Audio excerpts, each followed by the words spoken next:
Welcome, welcome. So good to see you both. Good to see you both as well. Well, let's have some seats. Come on. Don't be shy. Come on in. Okay, we're going to get started right away because we really want to invest ourselves into today's topic. Today's topic? What are we discussing? Oh, well, we are going to spend our time on a critical issue in marriage. Today we're going to talk about moolah.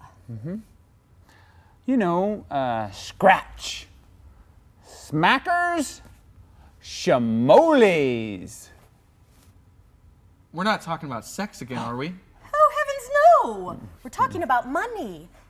Well, unless, of course, you want to talk about getting down to business. Nope, that is quite all right. So now, do either one of you know what the top 3 reasons are for divorce in America? Well, it's money, money, and money.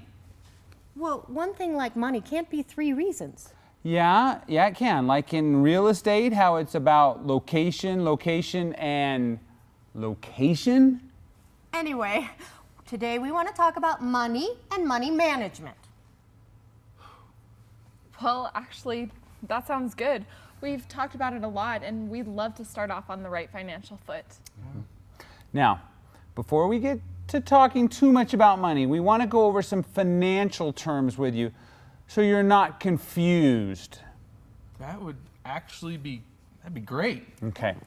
Now, the first one we want to go over is tea. Tea?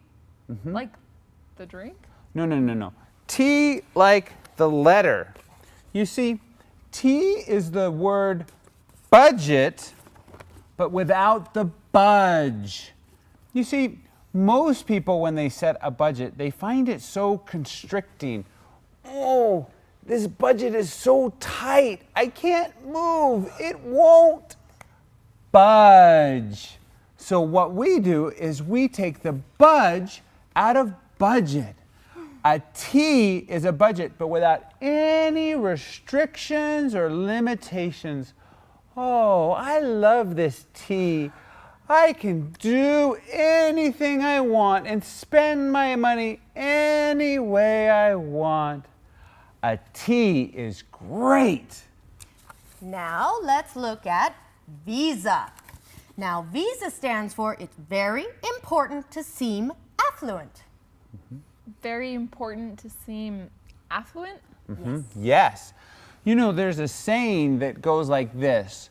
You can either live like a millionaire or you can be a millionaire, but you can't do both. Well, who would want to be a millionaire if you can't live like one?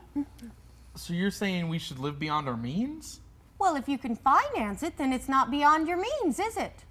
I guess not, but Exactly. Now, that's the power of debt. You see, debt stands for doing everything but tithing. Doing everything but tithing. Yes. With the power of debt, if you use debt, you are no longer limited by the amount of money you can earn. You can go and do and get just about anything you want. Well, anything but tithing. God wouldn't want you to borrow money just to give it to him. That would be wrong. But I always thought of debt as a bad thing, something we should try and avoid. Well, if we were supposed to avoid debt, then why do we keep getting all those Visa applications in the mail every day? Good point, Dorrine. Let's go through some scenarios. Maybe this will help you, okay?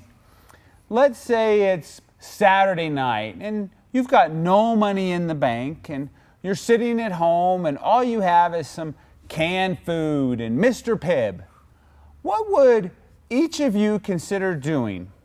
Well, probably rent a movie from the library and make up some mac and cheese and enjoy a quiet evening at home. Yeah, or maybe we could have some friends over and play a board game. Boring. Well, that certainly doesn't seem affluent to me. Try this instead. Grab your Visa card and head on down to the dress barn. Pick out something spectacular, maybe something like this, and then head out on the town. Oh, you could go to someplace super fancy like Village Inn, or then go head out and have some wild fun like cosmic bowling or mini golf. What do you think of that, honey?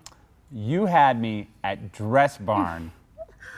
Now, doesn't that sound like more fun than SpaghettiOs and chutes and ladders? I mean, I guess. It just seems kind of like a stressful way to live. Always worried about credit card bills and debts piling up. Oh, you better believe it's stressful. The death march to the mailbox every day. Cringing every time the phone rings for fear that it's some creditor ready to pounce. Worried every time they run your credit card that it's going to get rejected. But you know, God never said this life was going to be easy. Let's talk about another issue. Have you two decided to have shared bank accounts or separate accounts?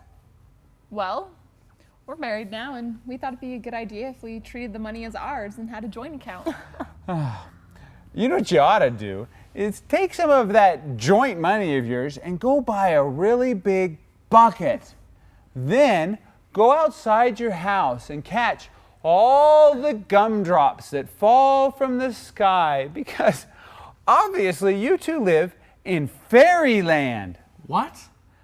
Fairyland. What Tom is trying to say is this concept of our money is, well, how should I put this nicely? Incredibly naive. But doesn't it say in the Bible that two shall become one? Oh, trust me, if you give him $2, it'll become one in no time at all. You see, when it comes to money and marriage, you need to remember the old adage, divide and conquer. Well, what about emergencies and retirement? Shouldn't we be saving for that? Yeah. Sounds like someone doesn't want to trust God. Let me get this straight. You want us to create a budget without any limits, finance our lifestyle with debt using a Visa, and all the while you'd like us to keep our money completely separate and hidden from each other. I think these guys are really starting to catch on. Yes, indeedy. Oh, we're catching on all right. Then we'll see you two next